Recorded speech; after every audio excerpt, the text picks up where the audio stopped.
Hi friends, இன்றைக்கி September 4ஆம் தேதி ஆஹா கல்யாணத்தில் என்ன நடக்குதுன்னு சொல்லிட்டு பார்த்தீங்கன்னா, ஸ்வேதாவையும் குமரனையும் சேர்த்து வைக்கிறதுக்காக மகா வந்து குமரனை வந்து கோயிலுக்கு வர வச்சுருக்காங்க. ரெண்டு பேரும் தனியாக பேசிட்டோன்னு சொல்கிறாங்க.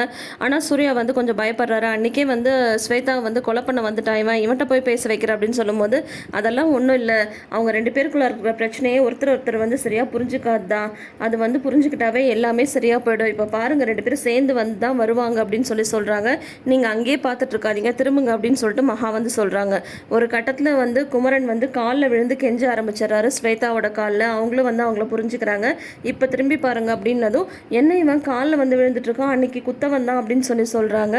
ஏங்க, அது வந்து ஒரு சின்ன பிரச்சனை, அதனால் வந்து அவருக்கு ஸ்வேதாவை வந்து புரிஞ்சிக்காமல் இருந்தார், அந்த மாதிரி நடந்துக்கிட்டாரு. இப்போ வந்து நான் எல்லாமே சொல்லி தான் கூட்டு வந்திருக்கேன், அவரும் அவரோட தப்பை வந்து உணர்ந்துட்டார் அப்படின்னு சொல்லிட்டு இருக்கும் போதே ஸ்வேதாவும் குமரனும் வராங்க. வந்துட்டு இந்த மாதிரி ரொம்ப ரொம்ப தேங்க்ஸ் மகா, உங்களால் தான் இது நடந்துச்சு அப்படின்னு சொல்கிறாங்க. ஒரு சின்ன பேப்பர்னால எதுவுமே வந்து மாற்ற முடியாது, நீங்கள் ரெண்டு பேரும் ஒருத்தர் மேலே ஒருத்தர் வந்து நிறைய அன்பு வச்சுருக்கீங்கன்னு எனக்கு வந்து தெரியும், அதனால் வந்து இதெல்லாம் ஒரு பெரிய விஷயமே இல்லை அப்படின்னு சொல்லிட்டு சொல்கிறாங்க. அவங்களும் வந்து தேங்க்ஸ் சொல்லிட்டு போயிடுறாங்க. எப்படி இது உனக்கு வந்து இது தோணுச்சு அப்படின்னு சொல்லிட்டு மகாட்டை வந்து கேட்குறாரு சூர்யா. சொல்லிட்டே வரும்போதே பார்த்தீங்கன்னா, ஒரு மரத்து கீழே நின்றுட்டுருக்காங்க. கோயிலில் வந்து தொட்டில்லாம் கட்டுவாங்கல்ல, அந்த மரத்து கீழே நின்றுட்டுருக்காங்க. டக்குன்னு ஒரு தொட்டில் வந்து மகாவோட கையில் வந்து விழுது. அதை பார்த்துட்டு அங்கே இருக்கிற ஒரு அம்மா வந்து சொல்கிறாங்க, ரெண்டு பேராக சேர்ந்து இந்த தொட்டிலை வந்து பிடிச்சிருக்கீங்க, தொட்டில் தானாக உங்கள் கையில் வந்து விழுந்திருக்கு, கூடி சீக்கிரம் உங்களுக்கு குழந்தை வர வந்து கிடைக்க போகுது அப்படின்னு சொல்லிட்டு அவங்க வந்து போகிறாங்க.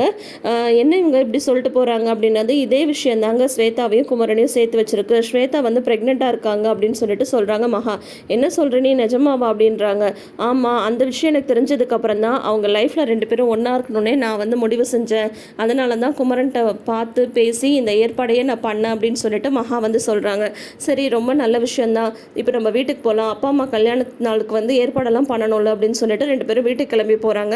அங்கே வந்து பார்த்தீங்கன்னா எல்லாரும் சேர்ந்து டெக்கரேஷன்லாம் பண்ணிகிட்ருக்காங்க. வழக்கம் போல் சித்ராவும் அனாமிகாவும் இதெல்லாம் நம்மளுக்கு தேவையா, நம்ம என்ன அந்த வீட்டில் வேலை செய்வா வந்திருக்கோம் அப்படின்னு சொல்லிட்டு புரணி பேசிகிட்டே வந்து எல்லாம் ரெடி பண்ணிகிட்ருக்காங்க. காலையிலேயே அம்மா வந்து நான் விஷ் கூட பண்ணலன்னு சொல்லிட்டு வருத்தத்தோடு போனாங்க ஆஃபீஸ்க்கு அப்படின்னு சொல்லிட்டு சூர்யா வந்து சொல்கிறாங்க. அது சரி, இன்றைக்கின்னு பார்த்து ராஜலக்ஷ்மி எப்படி இப்போ ஆஃபீஸ்க்கு அனுப்புனேன்னு சொல்லிட்டு தாத்தா வந்து கேட்குறாங்க. இல்லை, இன்றைக்கி வந்து போர்டு மீட்டிங் இருக்குதுன்னு சொல்லிட்டேன், அவங்களும் போர்டு மெம்பர் தானே, அதனால் அம்மா வந்து அனுப்பிச்சி வச்சுட்டேன், இதோ இப்போ அவங்க அங்கேருந்து கிளம்பிட்டாங்க, இங்கே வந்துட்டு தான் இருக்காங்க அப்படின்னு சொல்கிறாங்க. ராஜலக்ஷ்மியும் ராகவனையும் வந்து வெளியில் வந்து நின்றுடுறாங்க. வந்ததுமே ராஜலக்ஷ்மி வந்து, பாருங்கள், இன்றைக்கி நம்ம கல்யாண நாளுன்றதை வீட்டில் எல்லாருமே மறந்துட்டாங்க, நார்மல் வருஷம்னா கூட பரவாயில்ல, இது 25வது வருஷம், இதை போய் மறந்துட்டாங்களேன்னு அவங்க வருத்தப்படுறாங்க. உடனே வந்து வீட்டில் எல்லாருக்கும் அவங்கவுங்க விஷயத்தில் பிஸியாக இருக்காங்கம்மா, இதுக்கெல்லாம் போய் நீ வருத்தப்படலாமான்னு ராகவன் சொல்லிட்டு ரெண்டு பேரும் உள்ளே வராங்க. வந்ததுமே பார்த்தீங்கன்னா ரெண்டு பக்கமும் ஒரு பிளாஸ்ட்டை வந்து கொடுக்குறாங்க. அந்த பாப்பர்ஸ் இருக்கும்ல, அதை வந்து வெடிக்கிறாங்க. ஹாப்பி வெட்டிங் ஆனிவர்சரின்னு எல்லாருமே வாழ்த்துறாங்க. அதை பார்த்துட்டு இவங்க ரெண்டு பேரும் ரொம்ப சர்ப்ரைஸ் ஆயிடுறாங்க.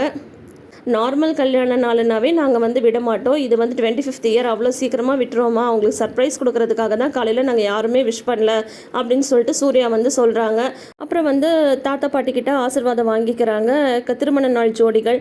அப்புறம் சரி வாங்க சீக்கிரமாக கேக் கட் பண்ணலான்னு சொல்லிட்டு எல்லாருமே கேக் கட் பண்ணுறதுக்கு எல்லாம் ரெடி பண்ணிட்டு இருக்காங்க. அப்போ இல்லை ஃபோட்டோ எடுக்கலாம் அப்படி இப்படின்னு சொல்லிட்டு கேக் கட்டிங் வந்து லைட்டாக லேட் ஆகிட்டே இருக்குது. கரெக்டாக கட் பண்ண போகிறாங்க. அதுக்குள்ளார வந்து பார்த்தீங்கன்னா கவர்மெண்ட் அஃபிஷியல்ஸ் வந்து வந்துடுறாங்க. செக்யூரிட்டி சொல்ல கேட்காம, சார் நான் சொல்ல கேட்காம இவங்கெல்லாம் உள்ளே வந்துட்டாங்க அப்படின்னது, யார் நீங்கள், எதுக்கு இந்த மாதிரி அத்துமீறி உள்ளே வரீங்க, எதுனாலும் வந்து நீங்கள் செக்யூரிட்டிகிட்ட சொன்னால் அவங்க வந்து இன்ஃபார்ம் பண்ணுவாங்களா அப்படின்னதும், நாங்கள் கவர்மெண்ட் ஆஃபீஸர்ஸ் அப்படின்றாங்க. என்ன விஷயமா இப்போ வந்திருக்கீங்க அப்படின்றாங்க. அவங்க வந்து ஒரு சின்ன குழந்தைய வந்து கூட்டிகிட்டு வந்திருக்காங்க. இந்த மாதிரி இந்த குழந்தை வந்து ஹோமேஜில் வந்து இருந்தது, ஒரு பிரபல ஜட்ஜ் வந்து அந்த குழந்தைய வந்து உங்ககிட்ட ஒப்படைக்க சொல்லியிருக்காங்க. இந்த வீட்டில் இருக்கிற ஒருத்தர் தான் வந்து இந்த குழந்தையோட அப்பா, இந்த வீட்டோட வாரிசு இந்த குழந்தை அப்படின்னு சொல்லிட்டு சொல்கிறாங்க. உடனே வீட்டில் எல்லாரும் வந்து குழப்பிடுறாங்க. அதுக்கப்புறம் அது எப்படி நீங்கள் வந்து திடீர்னு ஒரு குழந்தைய கூட்டிகிட்டு வந்து இப்படி சொல்ல முடியும் அப்படின்னா, அதுக்கெலாம் வந்து ப்ரூஃப் இருக்குது அப்படின்னு சொல்லிட்டு இந்த குழந்தைய வந்து டேக் கேர் பண்ணிக்கிட்டாங்க இல்லையா, அவங்க வந்து ஒரு மரண வாக்குமூலம் வந்து கொடுத்துருக்காங்க, அதுவும் ஜட்ஜுக்கிட்ட வந்து கொடுத்துருக்காங்க. அது வந்து நாங்கள் எப்போவுமே ஒரு ப்ரூஃபாக வந்து எடுத்துப்போம். அதனால் வந்து அந்த ஜட்ஜ் மேடம் வந்து இப்போது வந்து வெளியூர் போயிருக்காங்க, அவங்க ஃபாரின் ட்ரிப் போயிருக்காங்க, 2-3 நாளில் வந்துடுவாங்க. அவங்க வந்துட்டு உங்களுக்கு எல்லா டீட்டெயில்ஸும் சொல்லுவாங்க. இப்போதைக்கு எங்களோட ஆர்டர் என்னென்னா, இந்த குழந்தைய வந்து உங்கள் வீட்டில் ஒப்படைக்கணுன்றது தான். குழந்தைக்கு சின்னதாக தீங்கு ஏற்பட்டாவோ இல்லை அந்த குழந்தைய வந்து வருத்தப்படுற மாதிரி நீங்கள் செஞ்சாவோ அப்புறம் நீங்கள் எல்லாருமே வந்து போலீஸ் ஸ்டேஷன் தான் வர வேண்டியது இருக்கும் அப்படின்ற மாதிரி சொல்கிறாங்க. சித்ராதேவிக்கு வந்து, ஆஹா, என்னடா இந்த வீட்டில் வந்து ஒரு ஃபங்க்ஷன் பிரச்சனை இல்லாமல் நடந்துட்டுருக்கேன்னு நினச்சிட்டு இருந்தேன், இப்போ பாரு எவ்வளோ பெரிய பிரச்சனை வந்திருக்கு அப்படின்னு சொல்லிட்டு அனாமிகா கிட்ட சொல்லி சந்தோஷப்படுறாங்க சித்ரா.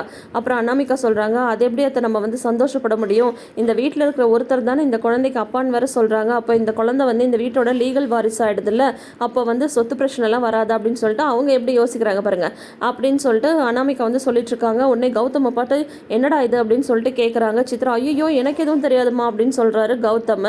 இப்போ அந்த குழந்தை இங்கே வந்ததுனால எல்லாரும் ஒரே குழப்பத்தில் வந்து நின்றுட்டுருக்காங்க. அந்த குழந்தைய வந்து ஒப்படைச்சிட்டு அந்த வந்த ஆஃபீஸர்ஸ் எல்லாருமே வந்து கிளம்பிடுறாங்க. அதோட வந்து தொடரும் போட்டிருக்காங்க.